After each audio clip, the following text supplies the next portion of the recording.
Vamos lá. Eu vou fazer uma breve retomada, então. Em Marcos, capítulo 9, do versículo 2 ao 13, a gente viu a semana passada sobre a transfiguração, certo?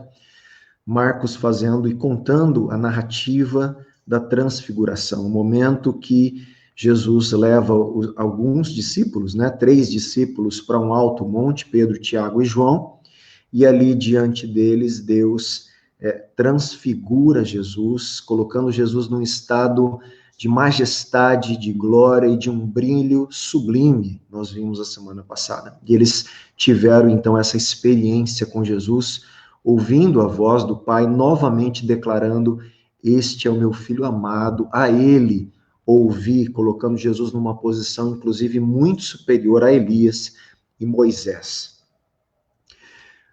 Vimos também que esse momento da transfiguração, ele tem uma sombra lá no Antigo Testamento, do momento também que Moisés subiu o monte, recebe as leis ali no monte onde Moisés está também veio uma nuvem, no monte da transfiguração também veio uma nuvem, coisas semelhantes aconteceram, apontando para Jesus como o outro Moisés, na verdade um profeta semelhante a Moisés, mas maior do que ele.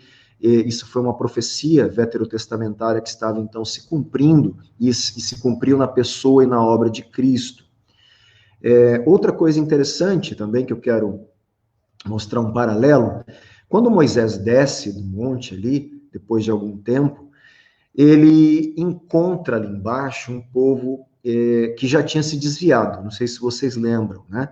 Eles passam a fazer, inclusive, um bezerro de ouro, festejam ali, né, diante daquele bezerro e adorando, né, aquele bezerro, e é um ponto muito trágico já, né, de uma idolatria, de uma infidelidade do povo, após tudo que Deus já tinha feito para eles ali, livrando-os do Egito, mostrando as maravilhas, os sinais, o poder, abrindo o Mar Vermelho, negócio extraordinário, Deus conduzindo, e ao invés de esperar Moisés trazendo, então, as orientações de Deus, eles se anteciparam e promoveram ali uma idolatria, onde Moisés, inclusive, quebra as tábuas, né, as pedras da lei ali. Então, acontece algo muito trágico, como eu disse. E, por incrível que pareça, após Jesus descer o monte da transfiguração junto com os discípulos, a narrativa de Marcos também coloca uma situação também, de certa forma, trágica e, de certa forma, mostrando também infidelidade e incredulidade. E é isso que a gente vai ver. Para você ver como que algumas coisas são sombras, né? O Antigo Testamento apontava para algumas coisas que iriam se cumprir e como que as narrativas do Evangelho vão mostrando que a pessoa de Jesus e a obra de Jesus vai cumprindo, né, e intensificando, na verdade, muitas coisas, esclarecendo, inclusive, outras ressignificando coisas relacionadas à antiga aliança. Isso é muito interessante. Mas vamos começar a leitura aqui de hoje, Marcos 9, 14 a 29. Na verdade, antes de começar, dá uma olhada aí na ideia central desse texto. Esse acontecimento é mais um ponto crítico do livro, pois reúne 3 temas centrais em Marcos. Então, 3 tópicos, 3 temas que esse texto que nós vamos ler, ele vai abordar. Primeiro, o poder e a compaixão de Jesus Cristo. Isso nós já estamos vendo em algumas situações. E aqui também isso acontece. Segundo, o conflito com demônios. Novamente, Jesus mostrando a sua autoridade sobre espíritos imundos. E o terceiro, o fracasso momentâneo no discipulado. Preste atenção. Um fracasso momentâneo no discipulado. Jesus aqui vai se mostrar indignado com os discípulos, numa situação aqui. E é interessante porque nós retomamos aquela fala que eu disse que os discípulos estão paulatinamente, de forma gradativa, entendendo quem Jesus é. E ainda se instala no coração dos discípulos incredulidades, algumas questões aqui relacionadas até ao orgulho, egoísmo, coisas que não fazem parte de Cristo, do ensinamento do discipulado de Jesus. Graças a Deus nós sabemos o desfecho, que depois da ressurreição e com a vinda do Espírito Santo, tudo isso que Jesus ensinou foi relembrado pelo Espírito Santo e então selou o coração desses homens para que eles fizessem o papel apostólico, lançando os fundamentos da igreja ali em Atos. Então nós sabemos que o discipulado ocorreu muito bem. Mas enquanto Marcos está narrando, tem algumas coisas que não se dão bem. Primeiro, nós temos que lembrar, houve uma revelação lá atrás, Pedro falando que Jesus era o Cristo. Então eles já entendiam isso. Tiveram dificuldade de entender que o Cristo iria sofrer. Agora, Pedro, Tiago e João veem a glória manifesta de Cristo Jesus, o Cristo glorificado no Monte da Transfiguração. Só eles. E eles descem com Jesus ali, onde eles vão encontrar o que nós vamos ler. Olha só, versículo 14. Quando eles se aproximaram, eles quem? Pedro, Tiago, João e Jesus. Após descer o Monte da Transfiguração, quando eles se aproximaram dos outros discípulos, certo? Viram numerosa multidão ao redor deles. Então, olha só, desceram do monte e eles foram se encontrar com o restante dos discípulos, Jesus, Pedro, Tiago e João. Quando eles chegaram perto dos discípulos, desses outros que não subiram o Monte da Transfiguração, o que eles encontraram? Os discípulos e uma multidão ao redor dos discípulos. E ainda mais eles encontraram os escribas, os religiosos, os líderes religiosos, que são os escribas e fariseus na época e alguns outros, mas aqui especificamente citado por Marcos, escribas, discutindo com os discípulos, discutindo com eles. Então estava uma certa confusão. Os discípulos, escribas discutindo, uma multidão ao redor, né? Olha, perceba o quadro aí, né, para a gente entender. Já fiz essa observação, então vamos continuar versículo 15. E logo, toda a multidão, ao ver Jesus, ficou surpresa e correndo até ele, o saudava. Então eles desceram, se encontraram com os discípulos, a multidão que estava ao redor dos discípulos, discutindo com os escribas, e eles ali naquele momento nós vamos entender ali o que estava acontecendo. De repente a multidão percebe, vê Jesus, fica surpresa, Jesus está chegando, talvez não esperavam naquele momento Jesus, ninguém sabia a hora de Jesus chegar aqui, nem mesmo os discípulos não tinham esse controle, provavelmente, e eles correram até Jesus e saudavam Jesus. Versículo 16, então, Jesus perguntou. Jesus, muito direto, né, como muitas vezes, e aqui novamente, Jesus pergunta o seguinte: o que é que vocês estão discutindo com eles? O que vocês estão discutindo? O que está acontecendo? Óbvio que Jesus percebe ali a discussão, percebe, né, um tumulto, percebe talvez pessoas ríspidas, uma discussão, talvez pessoas que estavam elevando a sua voz, discutindo um com o outro, e Jesus ouve, vê ali e vai direto ao ponto. O que está acontecendo aí? Me explica. Né? Discutindo. Por que vocês estão discutindo? 17. Olha que interessante, uma pessoa do meio da multidão respondeu: Mestre, eu trouxe até o Senhor o meu filho, que está possuído de um espírito mudo. Então, gente, tenta imaginar a cena, uma multidão, conflito ali de discussão, escribas, os discípulos, um tumulto, gente se exaltando, Jesus chega, a multidão olha para Jesus, Jesus imediatamente, por que vocês estão discutindo? Alguém dentro da multidão, não foram os discípulos que responderam a pergunta, uma pessoa se levanta no meio da multidão e coloca um problema: Mestre, eu trouxe até o Senhor, o meu filho, que está possuído de um espírito mudo. E esse espírito, sempre que se apossa dele, quer dizer, sempre que se apossa do filho, o que ele fazia com o filho desse homem? Lança-o por terra. E ele espuma, range os dentes e vai definhando. Olha só, esse homem, imagine o estado de um pai. Nós vamos ver aqui que acontece algumas coisas piores ainda que ele vai relatar para Jesus mais para frente do texto. O estado de um pai que vê um filho constantemente ser tomado por um espírito imundo, um espírito mudo, violento, que o lança, que o joga por terra, espuma, range os dentes e causa um processo, inclusive, na saúde dele de definhar aquele homem, aquele filho desse homem. E ele fala o seguinte para Jesus, versículo 18 ainda, eu pedi aos seus discípulos que o expulsassem, mas eles não puderam. Lembra um pouquinho que lá para trás, Jesus já tinha dado autoridade aos discípulos para expulsar demônios.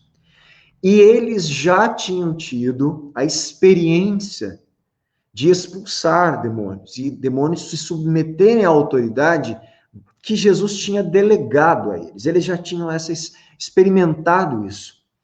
E lembra também que em uma situação, os discípulos, olha, ficaram felizes porque os demônios nos submetem, né? E o problema é que Jesus corrige a motivação. Olha, vocês não deveriam se alegrar porque os demônios estão se submetendo. Vocês estão errando o alvo aí, né? Mas se alegrem porque o nome de vocês está escrito no livro da vida. Jesus corrige. Provavelmente, aqui nessa cena nós vamos ver que o coração dos discípulos já tinha, de certa forma, também desfocado, sido contaminado com certo orgulho da autoridade, né? Como que se os demônios se submetem, eles poderiam estar, na nossa linguagem de hoje, se sentindo. Esquecido que a autoridade sobre os demônios não era deles, era de Jesus.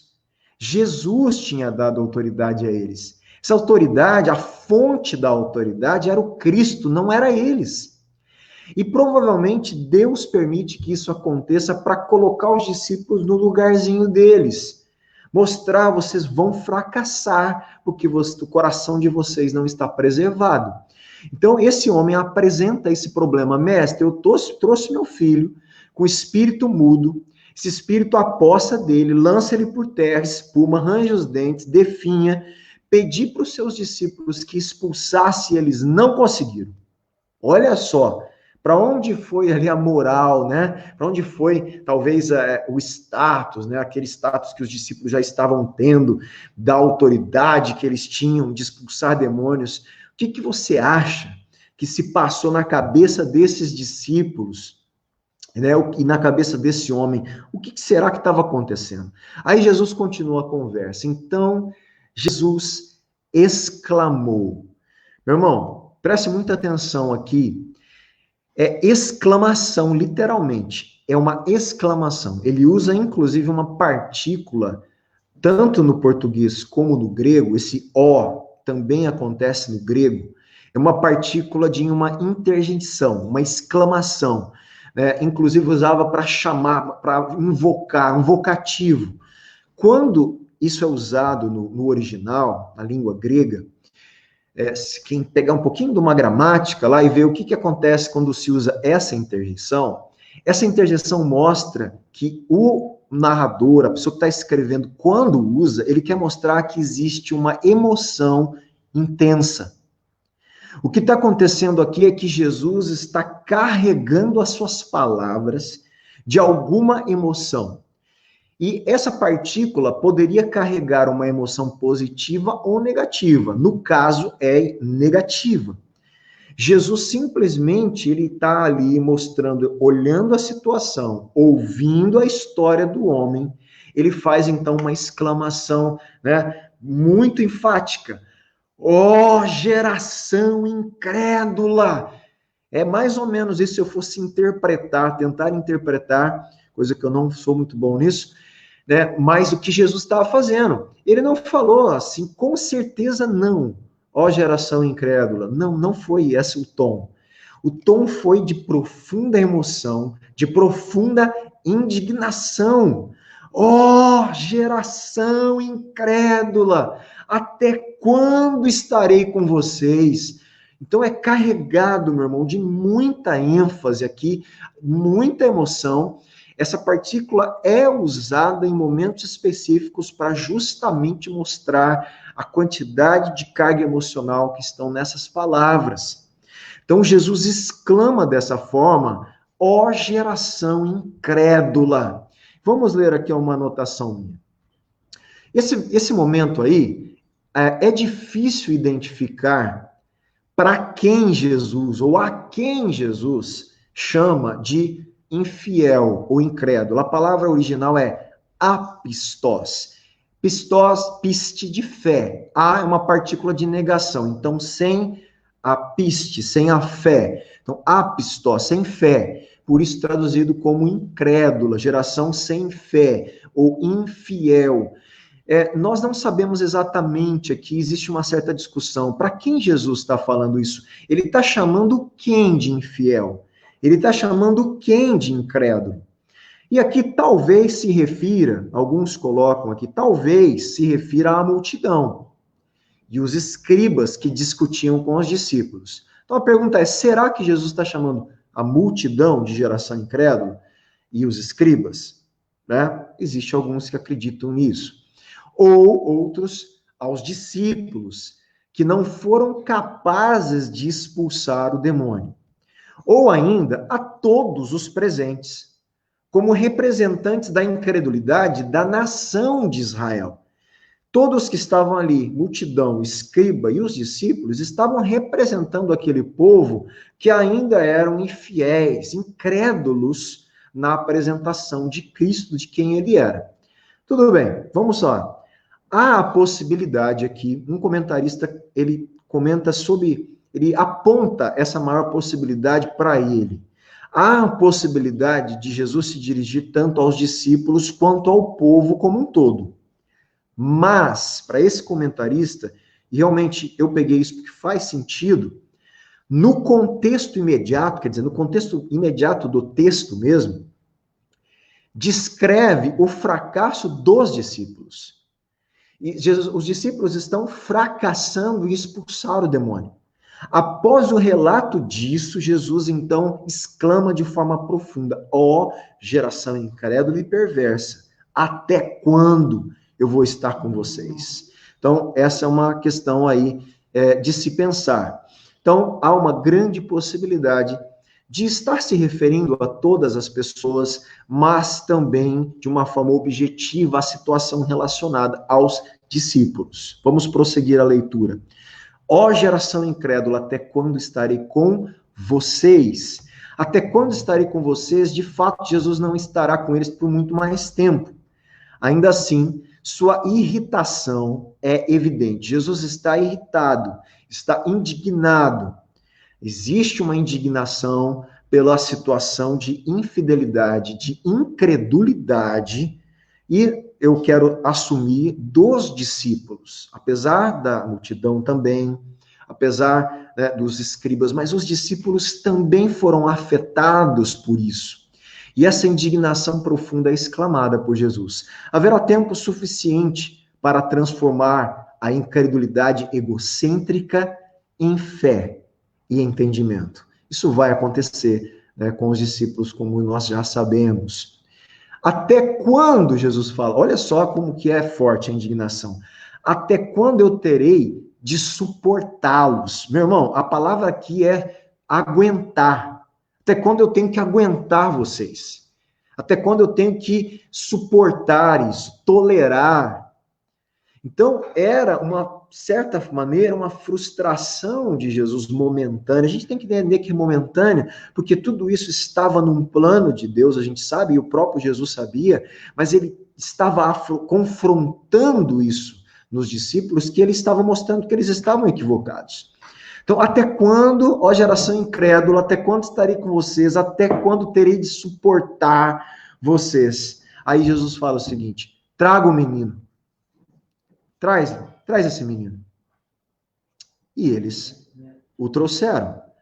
Quando ele viu, gente, quando ele viu Jesus, o Espírito imediatamente agitou o menino com violência. Olha só que o negócio é uma guerra, é uma batalha realmente. É violento.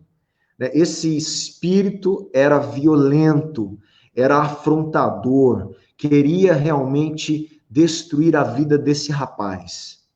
Queria torná-lo alienado, nós vemos mudo, né, sem comunicação, atormentado, castigado, violento, tentando inclusive matá-lo, nós vamos ver aqui. Era uma violência. Então, esse espírito imediatamente agita o menino quando vê Jesus. Violentamente. E caindo ele por terra, o menino cai novamente por terra, revolvia-se espumando, semelhante ao que o pai tinha contado. Isso acontecia com o menino muitas vezes. E acontece de novo diante de Jesus. Jesus simplesmente, sem perder o controle da situação, ele não se apavora, lembra que Jesus tem o controle de tudo. Ele vai conversar com o pai do menino. Jesus perguntou ao pai. Antes aqui, só um momentinho, gente. Deixa eu fazer uma ênfase aqui, um destaque no versículo 20. Em Marcos, a batalha espiritual, ela é primordial.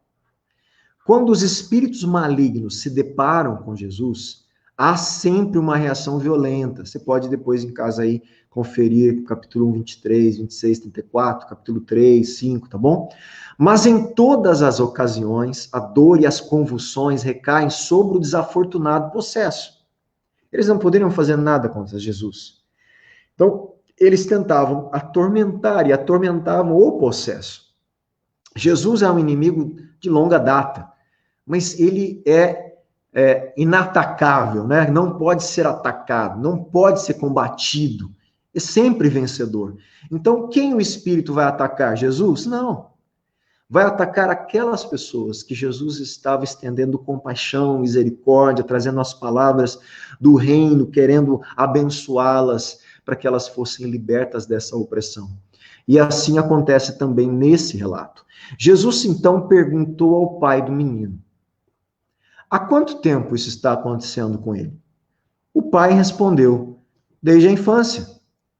E ele acrescenta o histórico: e muitas vezes o tem lançado no fogo e na água para o matar. Irmão, imagina a frustração desse pai. Imagina o clamor desse pai, uma expectativa que ele tinha do filho dele sair dessa situação deplorável, absurda, degradante. Um espírito mudo que lançava por terra, fazia espumar, ranger o dente, violento, lançava ele no fogo, lançava na água para matar o filho, e o pai presenciar esse tipo de coisa desde a infância, não saber, né, quanto tempo aqui exatamente, mas imagine o transtorno da vida desse menino, desse homem, dessa família. E quando vem uma esperança e ele leva isso diante dos discípulos de Jesus, a frustração, os discípulos não conseguiram fazer nada. E frustrado diante de Jesus, a pouca fé que ele tinha, será que não foi abalada? Com certeza. Mas ele recobra um pouquinho de fé, ali nós vamos ver também Jesus demonstrando uma certa indignação em algum momento, mas vamos continuar a leitura. Mas, o que o homem fala no versículo 22 ainda? Mas, olha só, mas, ele fala, se o Senhor pode fazer alguma coisa, gente, olha a palavra do homem, se o Senhor pode, se o Senhor puder fazer alguma coisa, tenha compaixão de nós e ajude-nos. Gente, esse se o Senhor pode, não é uma demonstração de uma tamanha fé. Existe, né? Como assim se o Senhor pode? É óbvio que Jesus pode, né? Então, se o Senhor pode fazer alguma coisa, mas ao mesmo tempo ele clama, tenha compaixão, ajude. Então, aqui, esse se podes, né? Jesus repete depois essas mesmas palavras. Você vai ver na resposta de Jesus. Essa repetição costuma ser entendida como um sinal de irritação da parte de Jesus e repreensão ao Pai por sua falta de fé. No entanto, o Pai não tem o mesmo grau de dureza que a geração incrédula do versículo 19. Apesar de dizer se podes ao clamar por socorro, no versículo 24, ele demonstra uma pequena medida de fé, em vez de total incredulidade. O Pai não tem convicção plena, mas seu foco, perdão, errei aqui, o seu foco, mas o seu foco ainda é Jesus, como no caso da mulher Ciro-fenícia e do surdo e mudo. Ele é mais um dos pequeninos que demonstra o tipo de discipulado que Jesus requer de seus seguidores. Como assim? Deus requer pelo menos uma pequena porção de fé. Lá no tópico aqui que eu coloquei, eu não li, mas o tópico dessa passagem eu poderia falar assim, a nossa oração final pode ser essa: ajuda-nos em nossa pequena fé. Isso é um padrão do discipulado. Se Jesus encontrar em nós essa pequena fé, ele pode nos ajudar a continuar crendo, a se revelar a nós, a sim fazer crescer essa fé pelo Evangelho. E é exatamente isso que está acontecendo com esse homem. Então, apesar de Jesus ficar, de uma certa forma, não satisfeito, mas ele percebe que existe uma pequena fé, uma fagulha de fé, portanto, ele vai atender o clamor desse homem. No versículo 23, ao que Jesus respondeu, olha só, se o Senhor pode, como que assim, né? Como assim? Se o Senhor, lógico que posso, né? Tudo é possível ao que crê. Tudo é possível ao que crê. Isso não quer dizer, presta atenção, uma interpretação muito errada, fora de contexto que se faz por aí. Tudo é possível ao que crê. Isso não quer dizer que a fé concede onipotência ao que crê. Que Deus tem obrigação de atender a toda exigência feita por alguém com fé. O texto não diz isso. Não é isso que o texto diz. Não é isso que o contexto diz. Então, por favor, não tire esse texto fora de contexto, dizendo que tudo é possível ao que crê, que Deus vai me dar tudo que eu quero, eu creio e ele vai fazer tudo que eu quero. Não, não é isso que está acontecendo aqui. Significa que o poder ilimitado de Deus está disponível a qualquer um que confie inteiramente em Jesus. Quando eu deposito a minha fé em Cristo, e de acordo com a mensagem, a pessoa, a obra de Cristo, os meus desejos estão, então, alinhados àquilo que ele é e oferta, tudo, então, é possível ao que crê. O poder de Deus está disponível a estender as bênçãos que o próprio Cristo veio trazer a nós. Isso nós temos que entender, para não usar o texto de forma errada. Versículo 24. E imediatamente o pai do menino exclamou: eu creio. Olha só a fé brotando no coração desse homem. Ajude-me na minha falta de fé. Eu creio. Ajuda-me na minha falta de fé. Meu irmão, é isso que nós temos que fazer. Temos que ter a humildade de reconhecer: Jesus, eu não creio como deveria crer. Eu não creio no Evangelho como eu deveria crer. Eu não creio na obra de Cristo. Eu não creio na vinda de Cristo muitas vezes como deveria crer. Eu não creio na forma que eu devo viver como deveria crer. Porque se crêssemos da forma que deveríamos crer, o fruto disso da nossa vida seria muito diferente. Estaríamos dispostos a viver como Paulo viveu, para o Evangelho, de forma totalmente uma vida que glorifica a Deus. Não tendo problema com nenhuma circunstância, Nada tirando a nossa paz, nada tirando a nossa certeza da salvação, a alegria da salvação, nada tirando o nosso contentamento em Cristo. Se não vivemos assim, ainda não cremos como deveríamos crer. E aí então está uma lição nesse texto. Peça a Deus, eu creio, mas ajuda-me na minha falta de fé. Eu creio, mas a minha fé ainda é pequena. Eu não creio como deveria crer. Me ajude, Jesus. Espírito Santo de Deus, põe, gere, produza no meu coração, a cada vez que eu leio a palavra, que eu ouço uma pregação, produza fé, para que eu possa viver uma vida de fé e obediência à sua verdade, à sua palavra. Essa deve ser, então, a nossa oração. Eu creio, ajuda-me a vencer minha incredulidade. Essa é uma das descrições mais importantes da Escritura acerca do verdadeiro discipulado. O pai reconhece que tem alguma fé, mas também sabe que há uma área imensa em que lhe falta fé. Ele conhece a reputação de Jesus e ele ouviu relatos a seu respeito, mas experimentou em primeira mão a incompetência dos discípulos. Sua fé é do tamanho de um grão de mostarda, razão pela qual afirma: de fato, eu tenho um pouco de fé. Ajuda-me nas áreas extensas em que ainda não consigo crer. Que seja essa nossa atitude hoje, né, e todos os dias diante do Senhor.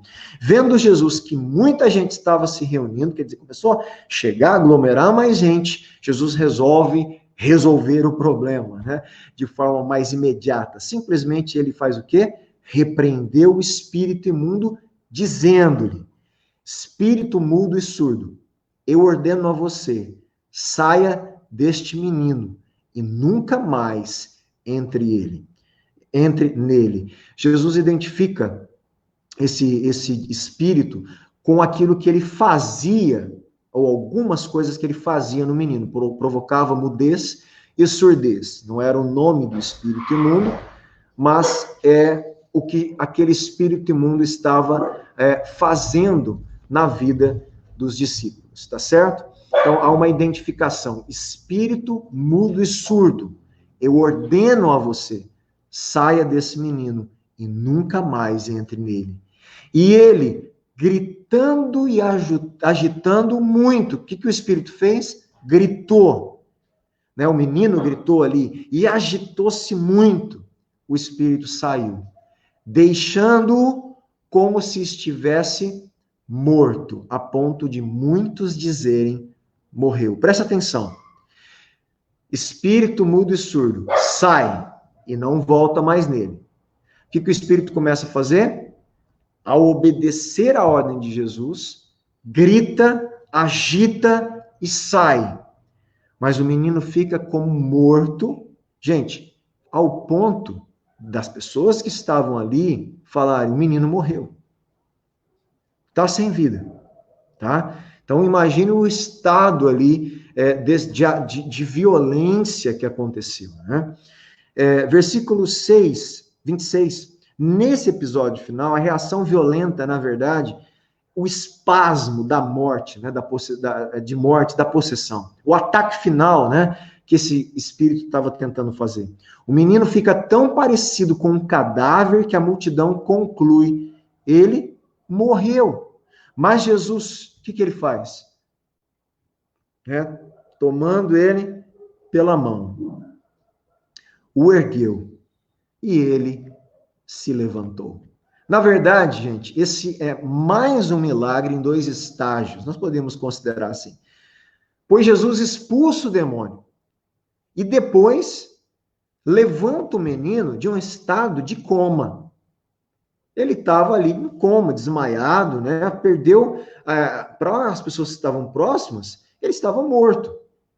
Então, ele simplesmente expulsa, liberta aquele espírito, vai embora de uma forma violenta, deixa esse menino num estado provavelmente de coma, e Jesus, pegando a mão desse menino, levanta, e acontece então esse milagre diante de todos que estavam ali. Novamente, Jesus mostrando a sua autoridade sobre os espíritos imundos, a sua autoridade sobre todos esses que tentavam oprimir a vida das pessoas, inclusive do povo de Israel.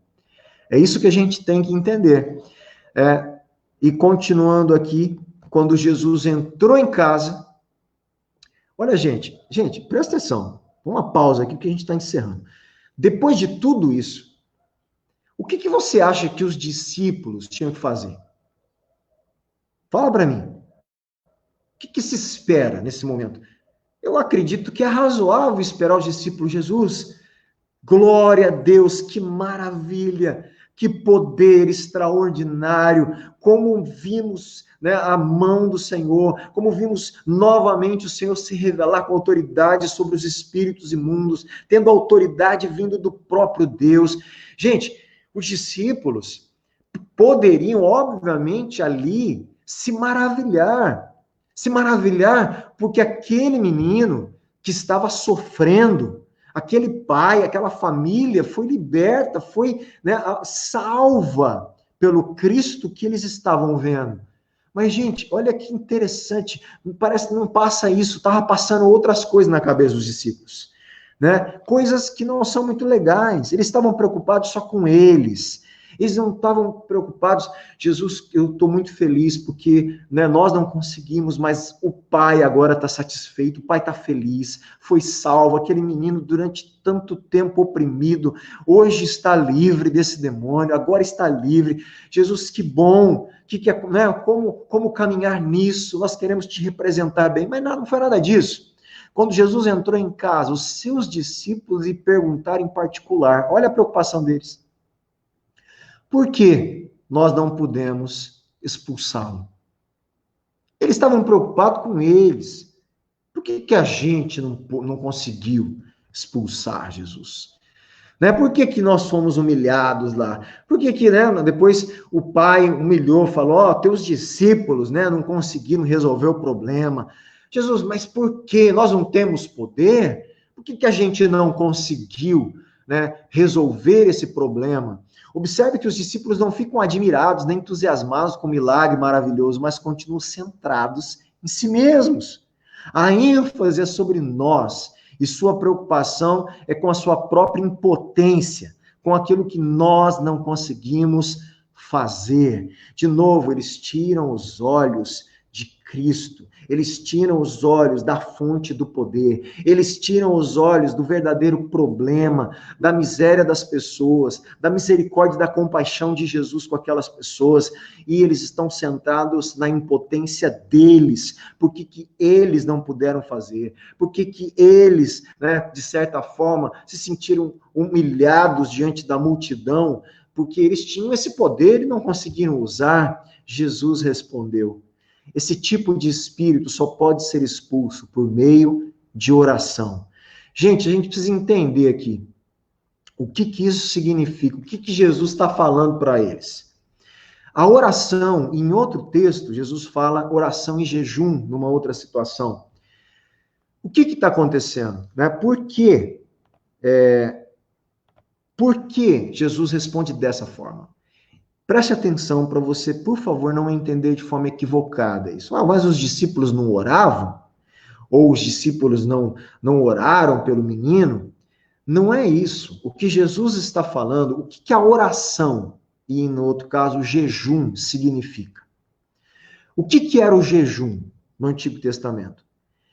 Era um processo de humilhação, de uma declaração, né, de humilhação, de tristeza, de reconhecimento, de submissão a Deus.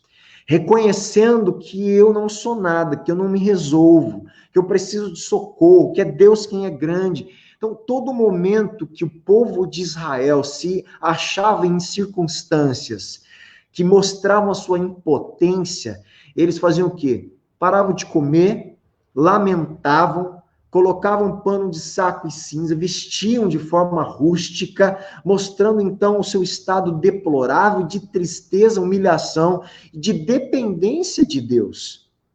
E o que é a oração? A mesma coisa. A oração é justamente falar para Deus, mostrar, né, que de Deus somente vem o poder, de Deus vem o nosso socorro, de Deus vem o que nós precisamos, que nós dependemos dele, que nós não fazemos as coisas com as nossas forças, por isso nós oramos, porque é ele quem nos ajuda a vencer a tentação, porque é ele quem nos dá o pão de cada dia, porque é ele quem nos dá a sua vontade e o seu reino, porque é ele quem nos ajuda a perdoar, lembra? Estou falando coisas do Pai Nosso.